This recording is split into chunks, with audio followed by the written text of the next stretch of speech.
8 members who are in compliance or something of that nature. I have a question.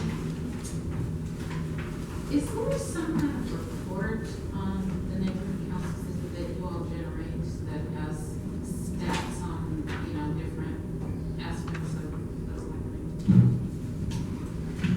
So we do have reports on who is in compliance in the system. The issue right now with that is, of course, nailing down who's actually in the system, because we just like the code of conduct, we can't get folks to reply to us, either the individual members or the board member, or even like the board presidents, and have to confirm with us whether these people are actually on the board. So we're actually looking to do maybe another way around, not around, but to keep our rosters updated. We might do a policy that would require board members to actually enroll with the department prior to them having any voting rights whatsoever, so that we can at least get accurate information on who's on the boards.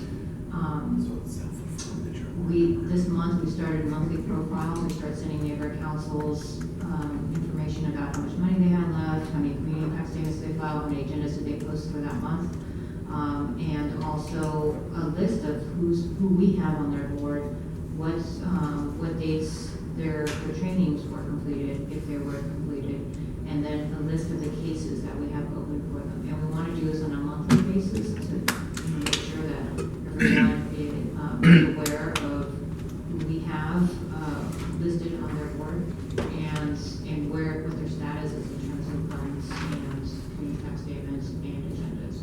So again, doing more transparency.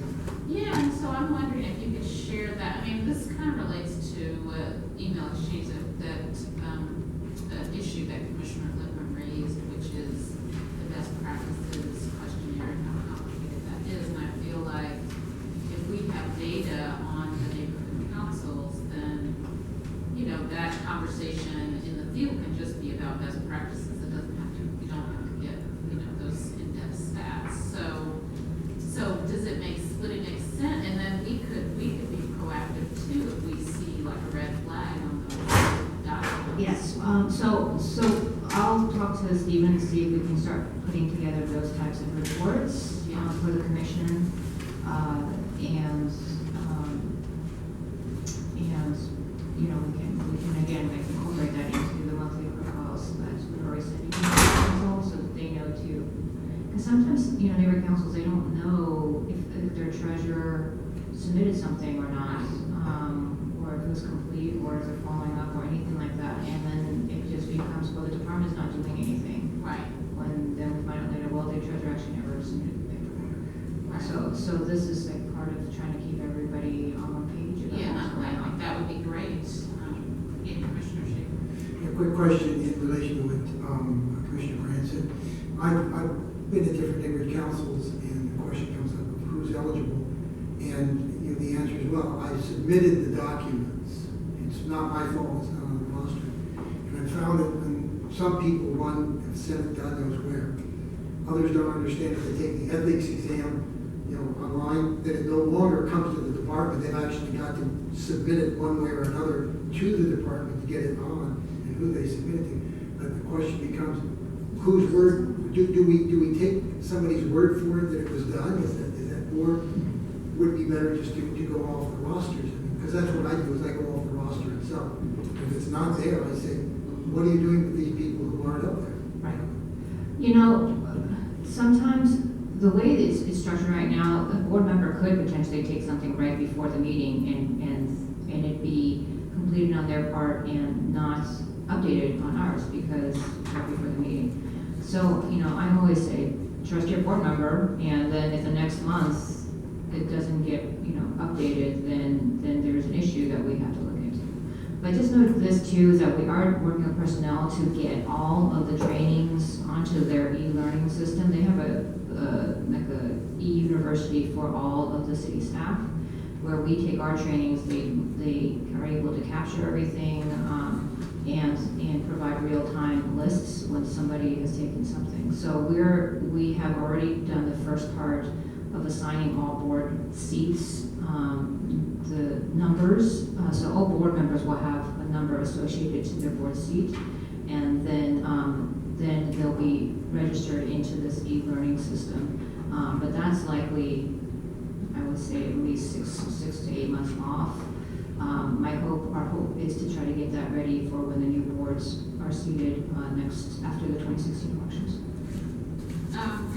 Commissioner Grant? Just one more question, Lucy, and that is, how behind are the updates to the rosters? And the reason I asked that question is because at the meeting, we started saying to people, when did you do it? I did it 2 months ago. I did it 3 months ago. Can you prove it?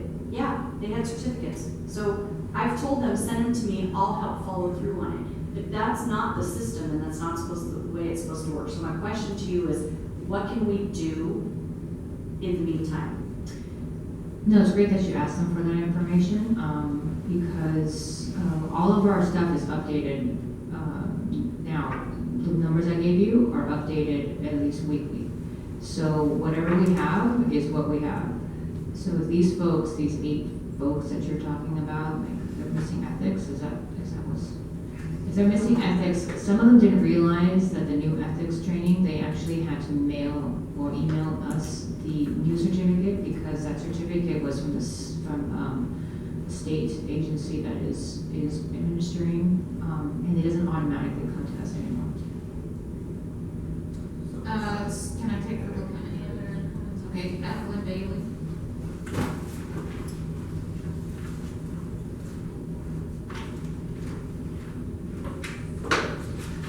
Glenn Bailey. I wasn't planning on saying something, but there are a couple of important issues here. First of all, the new monthly profile that was being sent out is an excellent tool if the folks would open it up and if they look at the attachments and someone on the board realizes that the attached roster has deficiencies that they need to correct it. And then that requires the secretary, whoever's job it is, to get the updated roster in. That seems to be part of the problem. And that's not new, as I've heard that for years.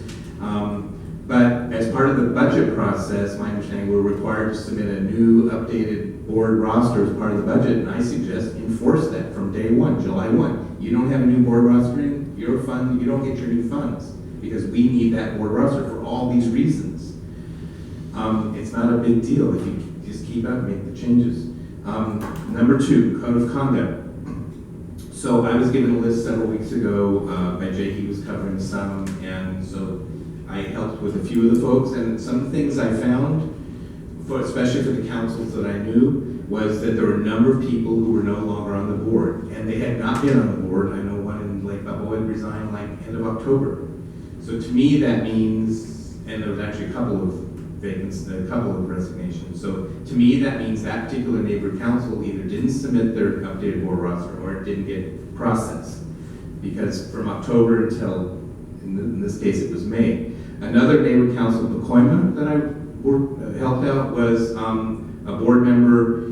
The email address that the department was sending to was missing a dot in his email. So he never heard anything. He didn't know, right? I happened to have been the IAA and I happened to have known him. And so I just called him and he says, oh, this is the first time hearing about it. So yeah, we do have a problem, and I wouldn't want to see good people removed just because the dot was missing and they didn't know anything about it. Now, yes, should the board president or someone on that board have noticed that his name was on the list? Yes, absolutely. But also the NEA, and I mean, and I have to say that this effort, because I didn't really sign up to be one of the police people on this, but I think we could do, probably all of us could do a better coordinated effort and try to help out in these situations.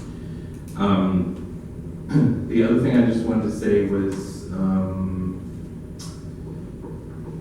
I think I have said it. Thank you. Thank you. Jay Hammond.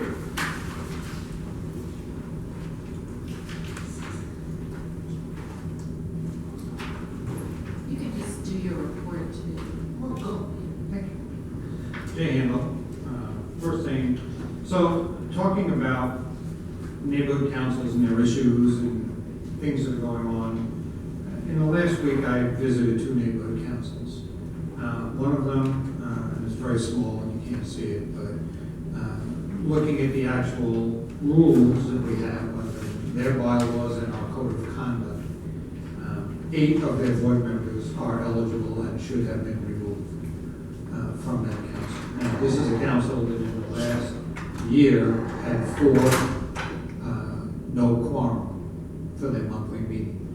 And this is a council that has nobody there to help them in their dire need. Another neighborhood council has a new president who actually stands up and says she doesn't care about violating the Brown Act because no one's going to do anything about it. And we do things our way, and come talk to me at the end of the meeting, we'll tell you how we do things.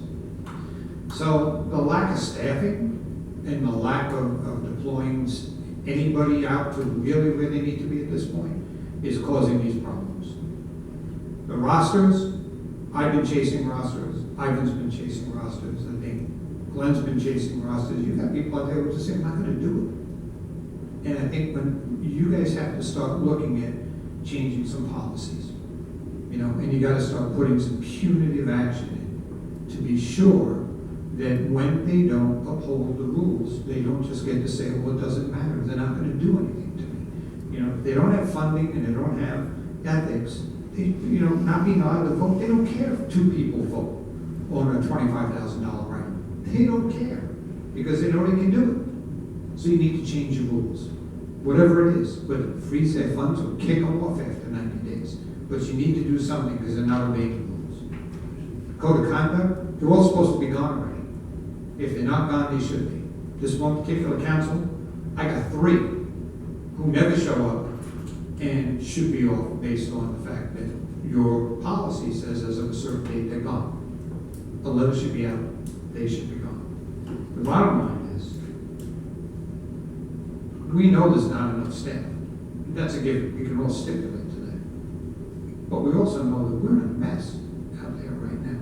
We're a real mess. And I don't think there's any one of you who cover an area who can't say you don't have a handful of people that are in trouble in your area.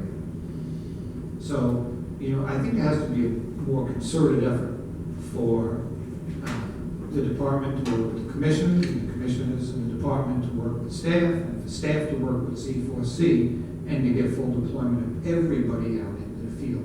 Because we got to get the critical mass working out there. Budget advocates. Item number 6.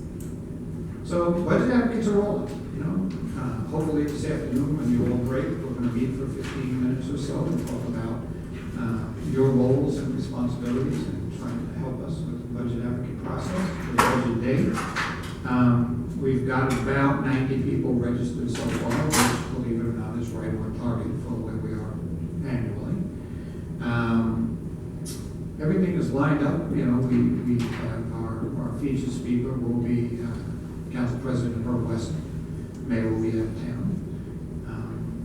But generally speaking, we're looking forward to having a great budget day and working forward. So, unless there's any questions, it's really not much different. We're just a couple of weeks closer than the last time I was over here. So, no questions. I can go home. Okay. Cool. Thank you. Okay, well, just following, we're in the item number 6, so we're going to talk about that later. So I've had a request to move item number 12 up to now. So that's the discussion of possible action on Atwater Village neighborhood council's bylaw and the application.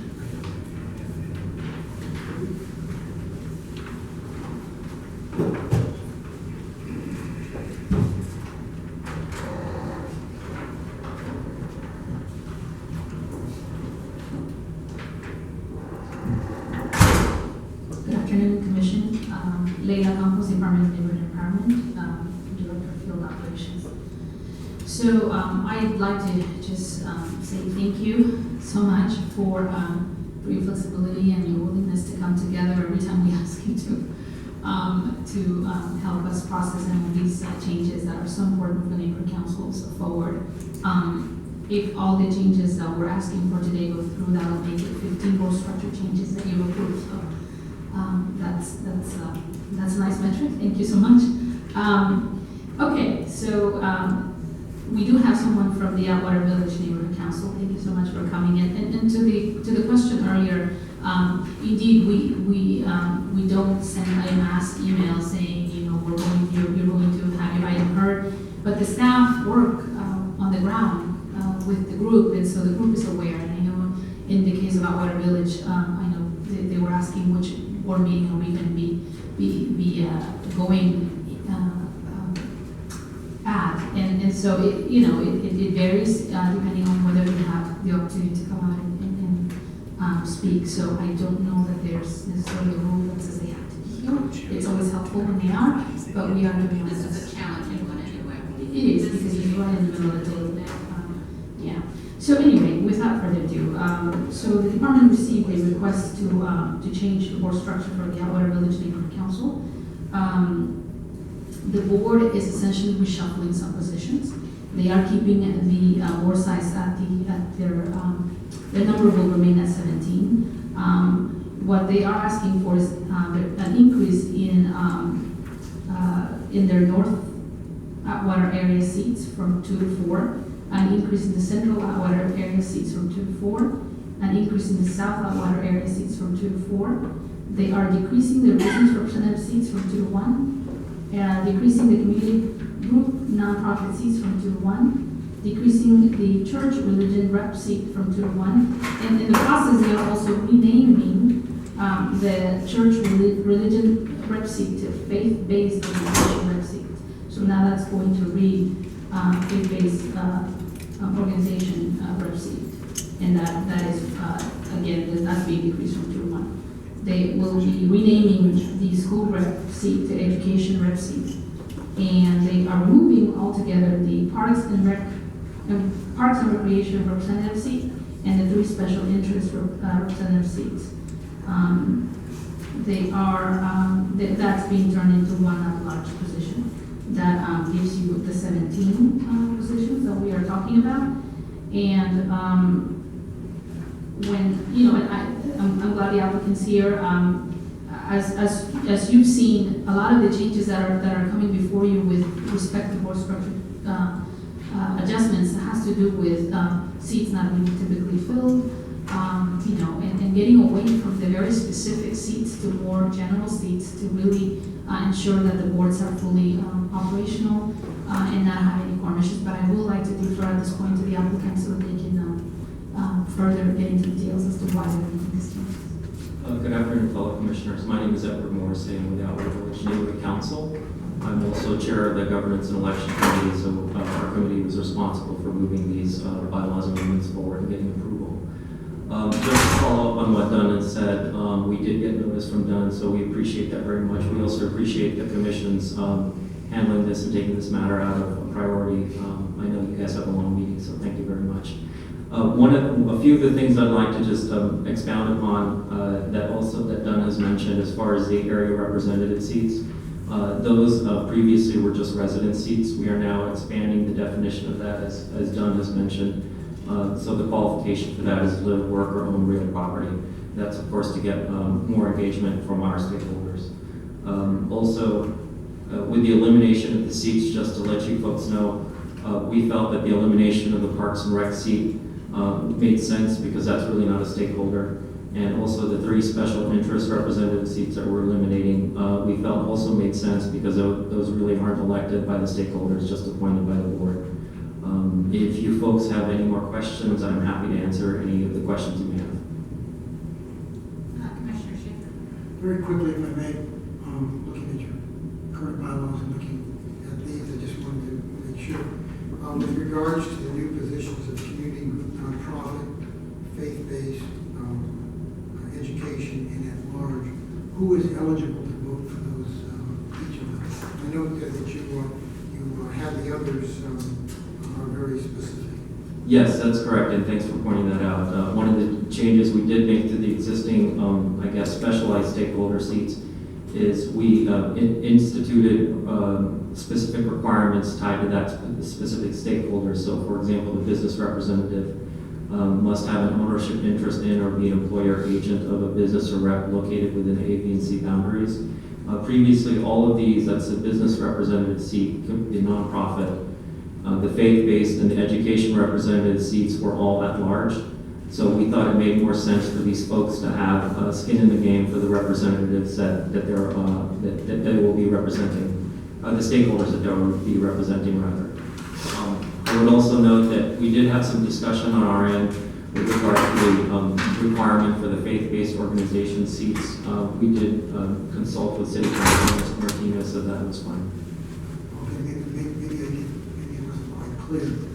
But may I then presume from what you said, a community group nonprofit representation, someone actually has to belong to an NGO or something like that within your boundaries?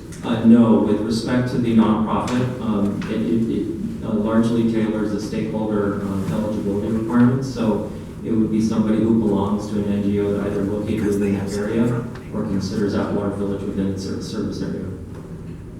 Okay, so they don't have to work for it, or they can just be a recipient of it, or they can be a volunteer or something like that? They have to be an employee, they must be a director, member, officer, employee, or agent of a community group or nonprofit as described in this paragraph. And again, the paragraph as referenced in this section is a community group that either is located within A, B, and C boundaries or considers A, B, and C within its service area. And you're faith-based? The faith-based requirement is that the faith-based representative would be a member of the clergy or other person of service or a registered member parishioner of a church, religious group, or other faith-based organization located within the A, B, and C boundaries. And you're at large? And our at-large position is open to any stakeholder. Thank you. Commissioner Grant. I'd like to make a motion to approve the bylaws for the Atwater Village Neighborhood Council as presented. All in favor? Aye. Unanimous. Thank you. Thank you.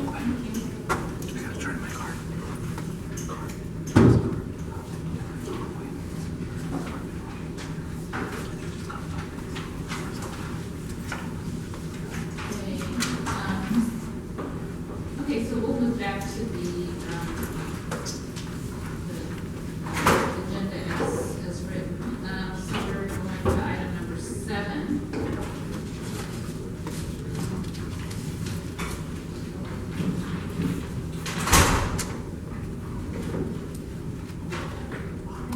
Yeah, I'm expecting you. Oh, sorry. Tracy, Visioner Manager, Department of Empowerment. You should have in front of you a one sheet that I threw together that talks about, it's literally, this is a recommendation for Council File 15-0524. It's a one sheet, sorry, I kind of placed it on people's. What is it? Oh, yeah, so I don't think this is this one, I don't know. Yeah, those are the last one we got. Okay, yeah, you Yep. can. I got it. The last ones are package. Okay, great. So, this will cover some of the items that the commission was supposed to respond to, for this Council File 15-0524. And, the recommendations of the department, based on our experience and what neighbor councils are also telling us, what we would like to recommend, and, so it gives you a little bit of, some context. On the back of this page, you'll see the community impact statements that neighbor councils have filed on this motion already. And it'll provide a little bit more information. So there are basically 4 items on this council file for which the commission is supposed to respond to. And the first one is the state agendas, that they include the full text of neighbor council's brief community impact statements. So I know the commission had already taken action in terms of expanding the positions neighbor councils could take on community impact statements, and we're recommending that we maintain that. However, rather than put the entire text onto the agenda, that it would be just a summary document, much like what we did for this back page, this back page. Just imagine if we had 15 neighborhood councils and this went onto the city council agenda, it's just not gonna work. However, what is also hard is having to click through every single community impact statement to see what the neighborhood council decided, right?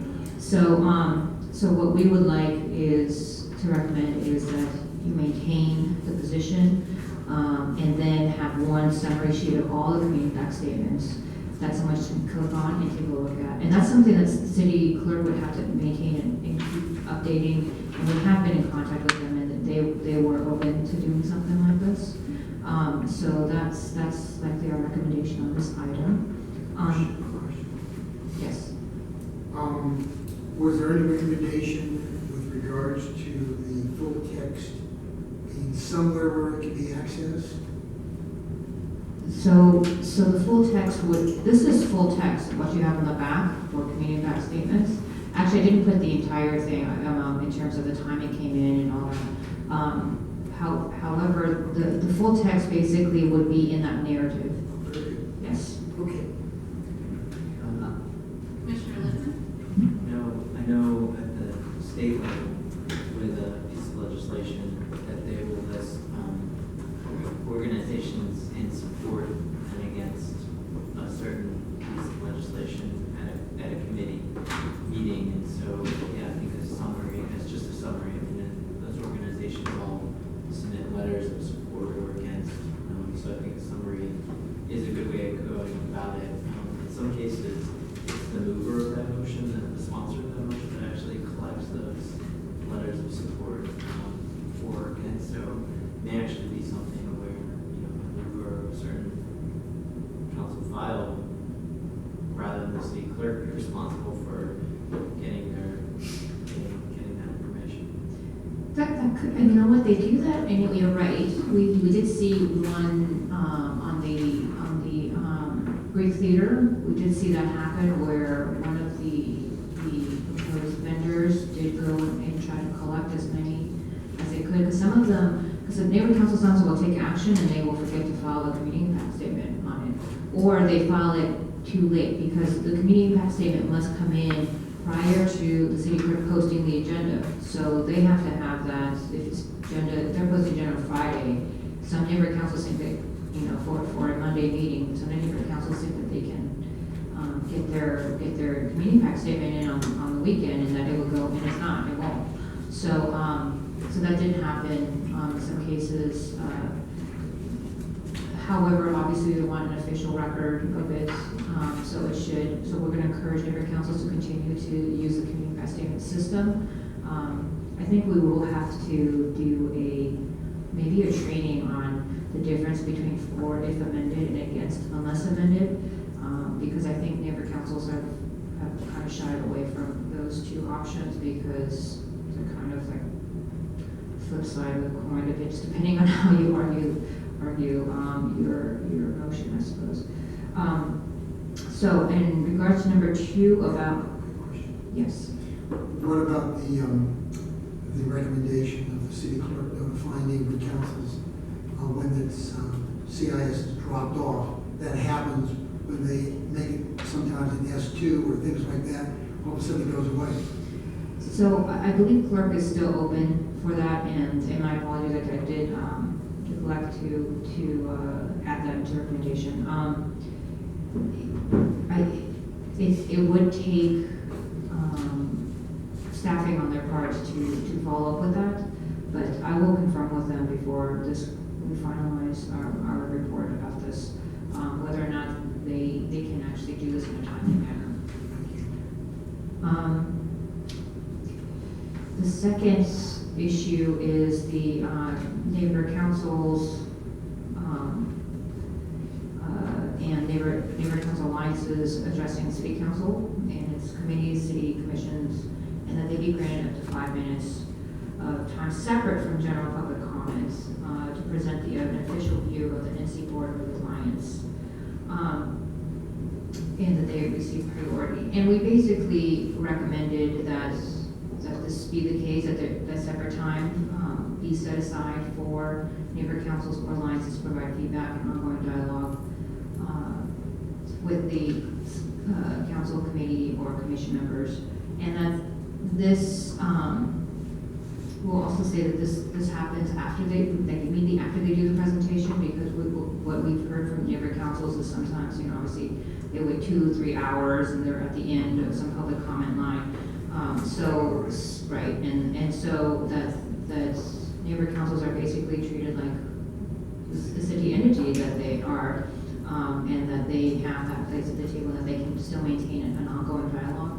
I think there's been a lot of discussion on, how many minutes, what if 20 neighbor councils come, and I think, rather than doing some kind of diagram, how many neighbor councils come and how that's gonna happen, that we allow the chair to exercise their prerogative of limiting it and asking them, if you have 20 people for, choose 5 people who are gonna come and represent. But I think it's too difficult to actually cut down some mathematical equation at this point. So our recommendation is that the chair basically allocates the time as they see fit. So should the first word of that one be official? Yes. So that's just a copy of the Okay. actual council file. I have a question on this recommendation. Was there any discussion of the alliances and what capacity they would serve and who would be eligible or not? So with alliances, the department we're basically looking at them as if we're going to treat them as another neighbor council. I do know that at the Valley Alliance, that they specifically said, well, we should be put above individual neighbor councils because we're speaking for a region. And I will definitely put that into the report. I think some of the issue is going to be, if a sustainability alliance takes issue with, or takes a position that's in conflict with the Valley Alliance, and then that's in conflict with, I think ultimately everyone just gets to present their information, and the credibility of that will rest on, I guess, how they present it and how many neighbor councils that they state they're representing. Because it's a little difficult because a lot of alliances don't have official representatives. It's not like the RAC, right? The West Side Alliance, because some folks just take whoever's shown up and you vote and you decide, and somehow now you're speaking for your neighbor council, and your neighbor council could have taken a completely different position on this. So I think it's going to, I think it's basically educating the city council members on the various alliances and how they are put together, and at that point they will make the decision as to how much weight that they will provide each alliance when they come with their recommendation. The third one is about neighbor councils being able to provide funds to city departments.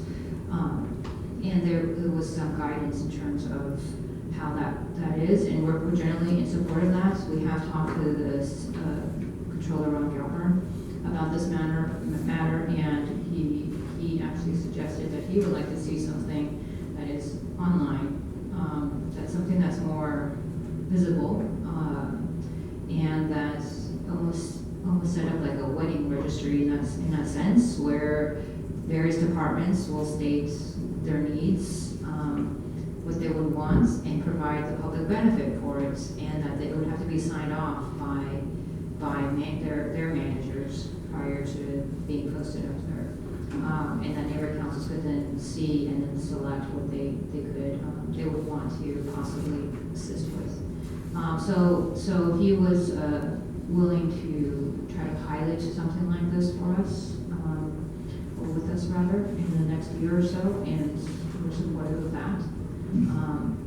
I do do think that right now, currently, some departments, some local departments, divisions are asking for things that their management has no idea that they're asking for.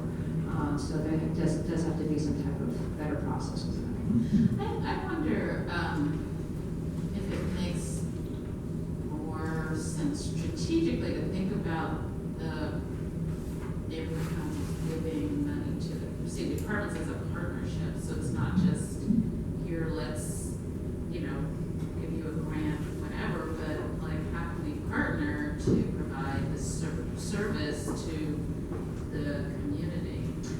Yes, I think that's a little it's different than what we've seen, so some of the money has gone for, so we've seen some of the funds go for like a new carpet or a new kitchen for LAFD, so it's kind of I guess, raising the visibility of that and saying, do you really need why should the neighborhood council be paying for your new carpet or your new kitchen? Or even like the Jaws of Life. So, I know Chatsworth successfully purchased one for their local fire department, and within a week it saved 2 people, and that was fantastic. And in the end, you have to ask, well, why isn't the fire department allocating those funds? Why does the neighborhood council to pay $11,000 over $37,000 to purchase something that clearly was needed in their community? Right. So the idea is to rationalize it. Commissioner Medina? Commissioner Medina, would that be all city departments though? Correct. Including obviously town, correct? Correct. Okay. Yeah, we haven't asked, I don't think any funds come directly to us, I know we've met. I'm just saying. Yeah. But one staffer. Yeah, and the last one is on the donation ordinance, and to be quite honest, we would need to look at this a little closer. It is, if you go back and you actually read that ordinance, it is a lot of work. Which is why it was never implemented that first time around. So unless we're able to either get more staffing, which this motion does ask us to consider, or to do some type of partnership with another department actually reviewing this, it'll take a little more time, I think, to figure this one out. Could you send a copy of that ordinance? I found it rather difficult to find it. Oh, yeah. Thank you. So what's the next step with this document? At this point, depending if the commission is in favor or wants to make any changes to where you stand on this, I would take that feedback and I would put it into a final report. Okay. So I know at our last meeting that you wanted to know basically for the items that the commission is supposed to be reporting back on, what the department was going to write up, and this generally is going to be what we're going to be pursuing in terms of our recommendations. Okay. Does anybody have any other comments or? Commissioner Medina? Commissioner Medina, I just on number 2 though, like Commissioner Lieberman said, regarding number 2, making sure that we clarify, obviously, if the lines are able to do it as well, and then how's that process going to work? So if we can clarify if the lines are going to be able to, as well, have the oversight on behalf of their community. So just making sure that we come back with that one. Yes, so in the recommendation, we do include alliances. I think that, what I'm hearing though is that you would like some more feedback as to the weight. Mm-hmm. And I think generally what we will say with that is, here are the various ways that these alliances function, and that we will provide, how the committee or the board members were getting this information, that based on that's education, I guess, on how these various alliances work, they will determine how much weight to put into Yeah, that's exactly it, absolutely. Okay. And then, within, number 3 as well, maybe a little bit more clarification, who is gonna obviously approve this as far as the MOU and who has the final say on Okay, clarification of the, it? MOU and who, pretty much who approves it, who has the final say on it, on any project or any, submission on that will ultimately likely be management of the departments themselves, but, I'll see if there's any further clarification I can provide on that. So I'm just thinking practically about this issue with the alliances, and I wonder, you know, as it plays out, if the time will be taken to really understand, you know, what the differences are. So, you know, is there a way to, you know, in the documents, whatever we're sending, be really clear about those, the challenges are, alliances vis-a-vis their representation of their entities. Right, and I think what we will basically state is that aside from the RAC, which in order for them to actually take action on something, all of their members must agree. Yeah. So it takes them about 60 to 90 days to take action on something. The rest of the neighbor councils, basically, whoever shows up gets to vote for their entity. Right. That's, you know, and that's not to make light of that, but, we should know that, the individual neighbor council person voting on that may not represent what their individual neighbor council, is gonna take in terms of that action.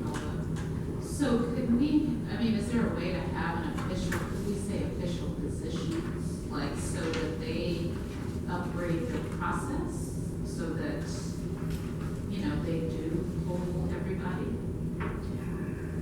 We could recommend that, however, that would fundamentally change the way the rest of our alliances work. Like the Valley Alliance doesn't They could require. work that way for other things, but for this, they need to work that way. I mean, that's what I'm saying. Would it make sense? So you want like apples and apples comparisons? Yeah, I mean, if they're gonna be representing people.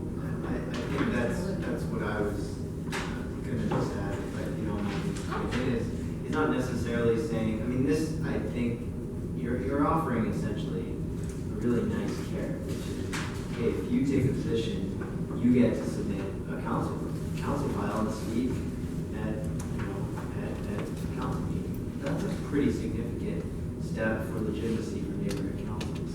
And so this is an opportunity for the department to say, well, if you want to be an alliance that can submit a council file, you either need to change your structure like this, or for you to be able to submit a council file on an issue, it has to follow these requirements. So it's not necessarily that a certain alliance has to change the way that they operate, but that if they want something, if they want to be heard at a council meeting, this is the way. These are the 4 things that they have to do to. So you mean when they're submitting a community impact statement, which alliances currently can't do right now?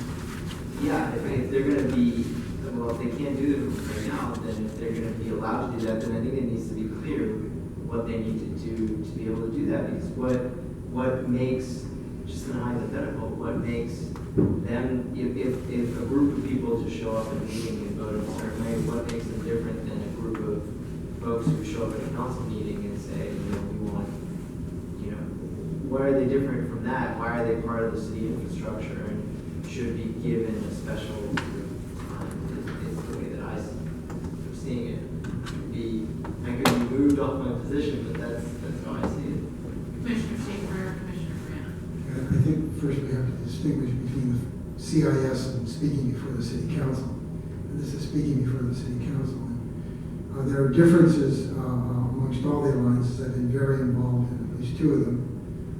Even the RAC, which takes votes, they have as I recall, they have non-neighborhood council members as part of the RAC. Therefore, those non-members would be gaining the status that other homeowners associations and such in the rest of the city wouldn't have. But the difference is, as I see it, the people that come to the alliances are generally active members of their neighborhood council. They're generally ones that communicate with their neighborhood council. And the alliances have one great advantage, except for the RAC, and that is the speed with which they can react to certain things happening where neighborhood councils aren't able to do that, and with issues that are there right now.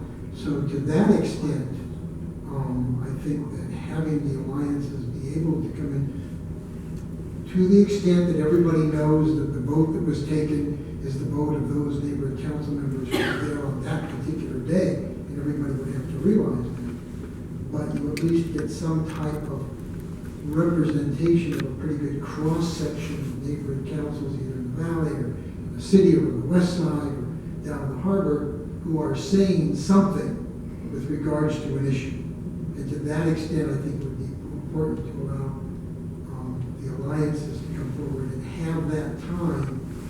And I'm sure that the city council or the committees will understand that what they're dealing with is just that. A group of neighborhood council members who were there on that particular day, took up that particular issue, and came to that particular conclusion, which we would probably say there's a real good chance that it represents a consensus amongst the neighborhood councils that they're voting supposedly for. And so that's where I am with that.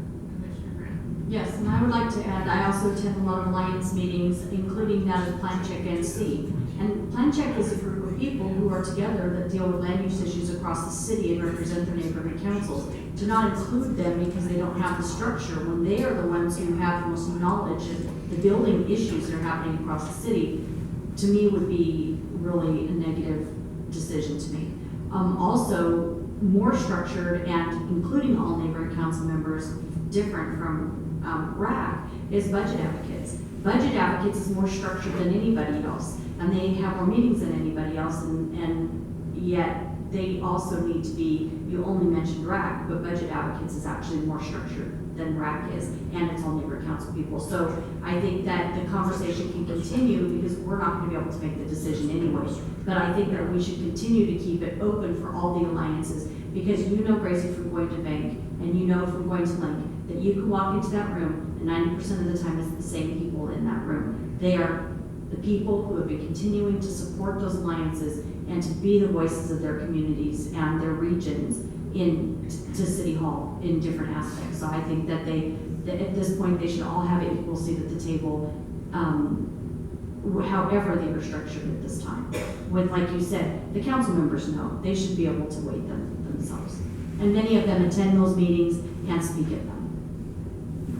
So what I'm hearing from Commissioner Schaefer and Commissioner Grant is that you think that there should not be any requirement